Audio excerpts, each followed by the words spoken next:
All right, hey, it's cousin Steve-O. We're learning a little bit more about burgers this month. So, what better place to go to learn about burgers than a restaurant? We're going to be meeting with Chef Travis Evans today at SOZO American Cuisine in Kearney, Nebraska, and come with me and learn a little more about burgers.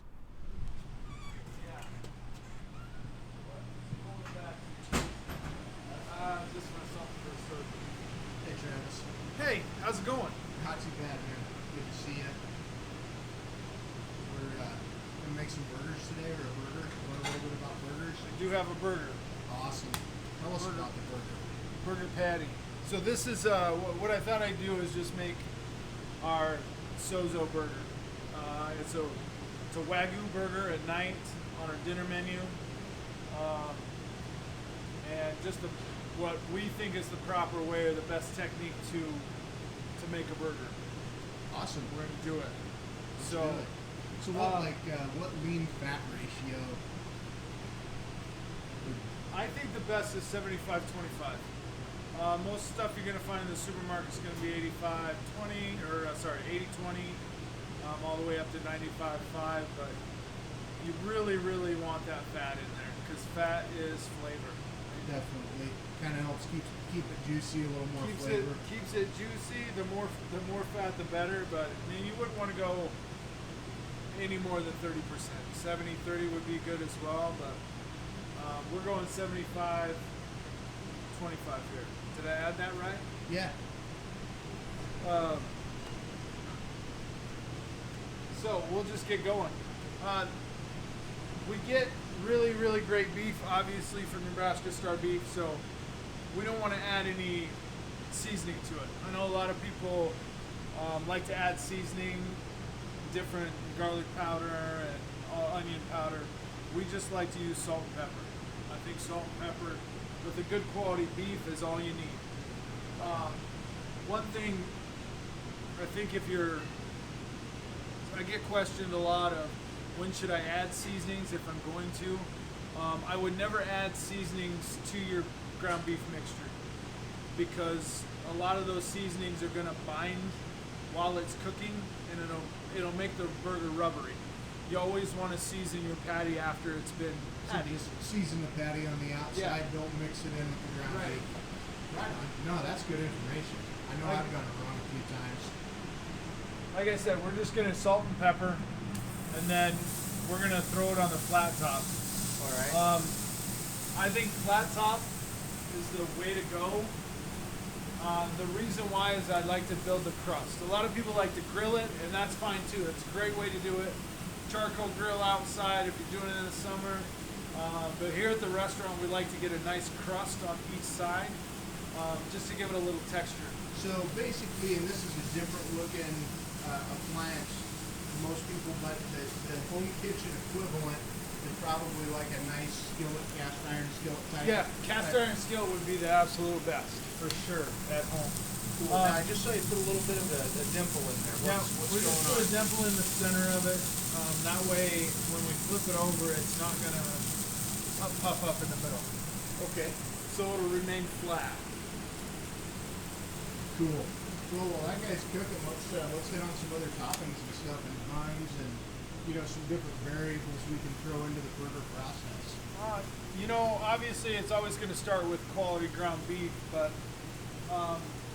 we always want quality products, ingredients, no matter what we do. So we have a bakery that they're doing our buns. They've been doing our buns for 3 years now, specific for us.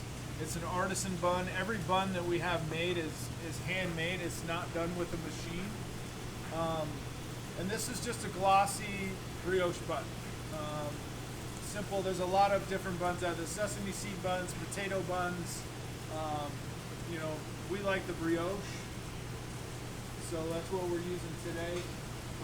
We also have some Manchego cheese. Manchego cheese is a Spanish cheese. It's a little harder cheese, but it is really, really good flavor. Nice salt to it. And then we've got some herb mayo. And this is just rosemary, thyme, parsley, and mayonnaise. We take the herbs and we actually fry them in the fryer to bring out the oils in them, and then we add it to the mayo. Now, when you say fryer, you mean like deep fryer? We actually deep fry the herbs. No If kidding. you've never deep fried an herb before, deep fry an herb because it is 10 times better than if it was just chopped up fresh. Absolutely. Is it just a pretty quick hit? I mean, what temperature time? We're going to do about 350 degrees for probably about 30 seconds. Not very long at all. That's awesome. And then we've got some, these are oyster mushrooms. They actually come from Grand Island, Nebraska, a place called Nebraska Mushroom. All of our mushrooms come from there. They do a fantastic job. Really, really quality mushrooms. So, super simple toppings. We don't want to add a ton of toppings to overpower the beef on that. So, super simple stuff. Awesome. Yeah, it's hard to go wrong keeping it simple.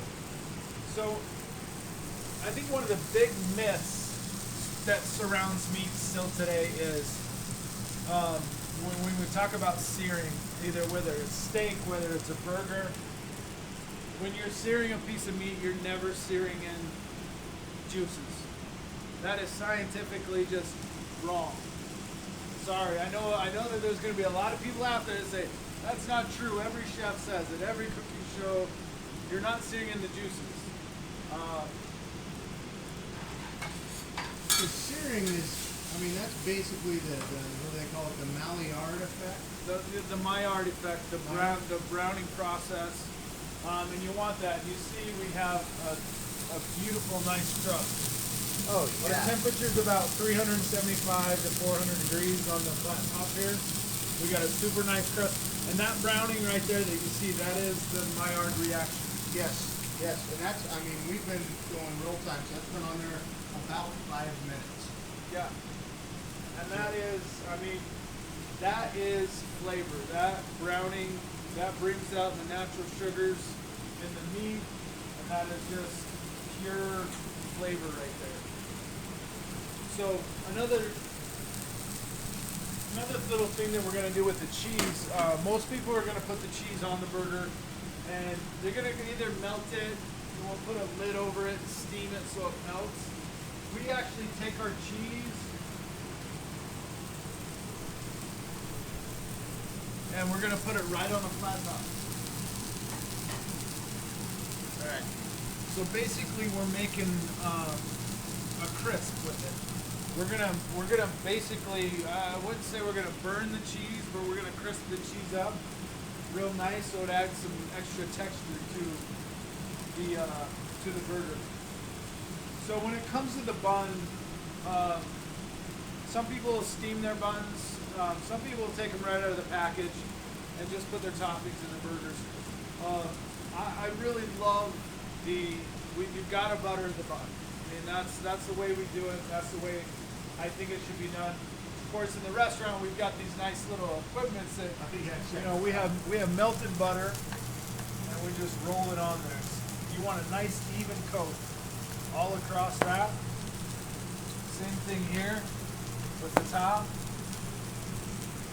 And one thing that you want to do is just press it down for about 10 seconds. Make sure that all of that surface area is getting toasted.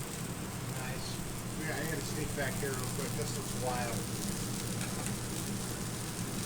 So it's starting to brown up. It'll start to crisp, but that is something. So then on top of that cheese, I'm just gonna take some of that natural oil that's been leached out of the beef and the cheese, and just kind of cook our mushrooms in it. Again, just a little bit of salt and pepper in the mushrooms. Oh yeah.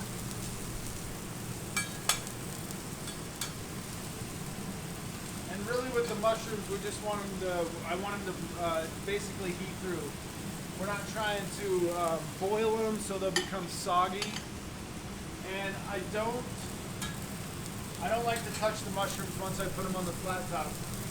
I'm just going to leave them right there because I want to try to get a little bit of texture, a little bit of crisp on one side of them. The other thing that we do differently than, I mean, you definitely need to start doing this at home is, I think we treat ground beef or burgers like the redheaded stepchild of the beef family. When you're taking a steak and you're grilling it, you're going to take some butter, you're going to baste it with something, and people don't do that with burgers, and they really need to.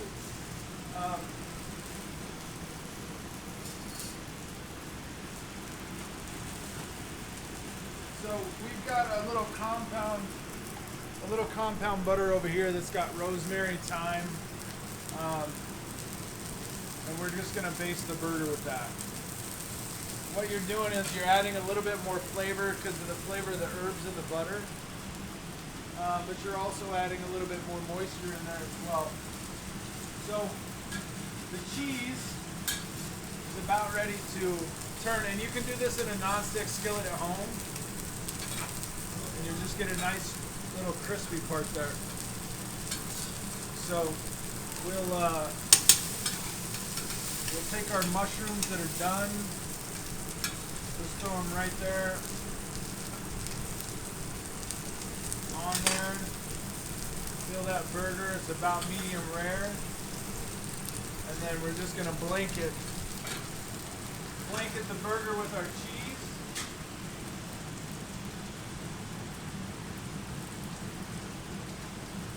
And then we got a nice toast on the bun, evenly toasted. Just going to take the mayo, paint it on.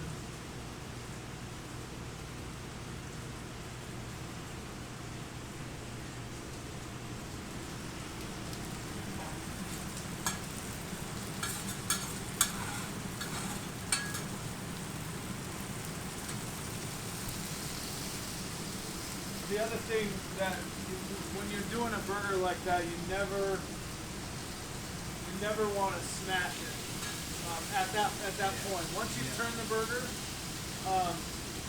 you just don't want all those juices to leach out of the burger like that. So once you flipped it, just leave it and let it do its thing.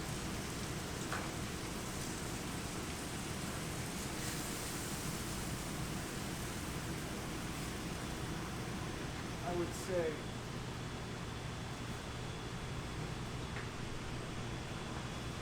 Now, I know a lot of times when I'm grilling a steak, I'll take it off the heat, whether grilling, oven, skillet, any method, and I'll usually let it rest for a while. Is that something you want to do with the burger, or is it as critical? I think it's very critical, especially with burgers. Really? Okay. Yeah. Let that burger rest. Let those juices, because that heat's pulling those juices to the surface.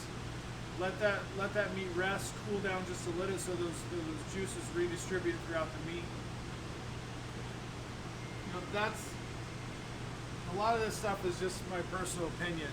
You know, there's no science to back. Oh yeah. Some of the stuff I say, yes, there is science to back it up, but all the science. I mean, I've had plenty of your burgers, and that's science enough for me. Yeah. You make a hell of a burger. So we're gonna put some baby arugula down on the bun. We like arugula. Arugula adds a nice peppery bite to the burger.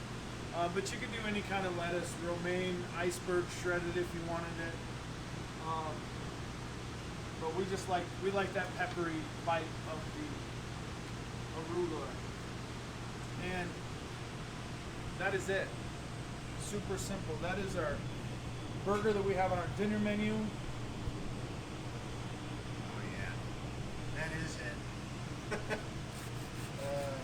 I know Steve's hungry right now, so yeah, I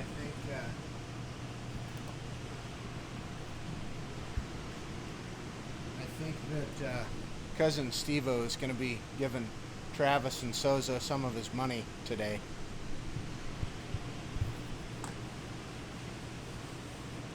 Oh man.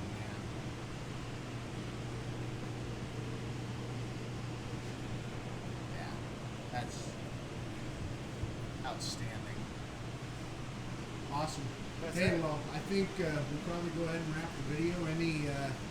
Any comments in closing or anything before we? Do what you want.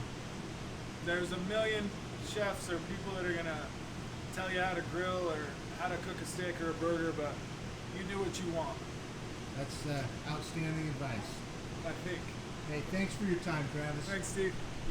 Hey, thanks for coming along, and we'll try to do a few more of these. Had a good time, and I think we got something cool going.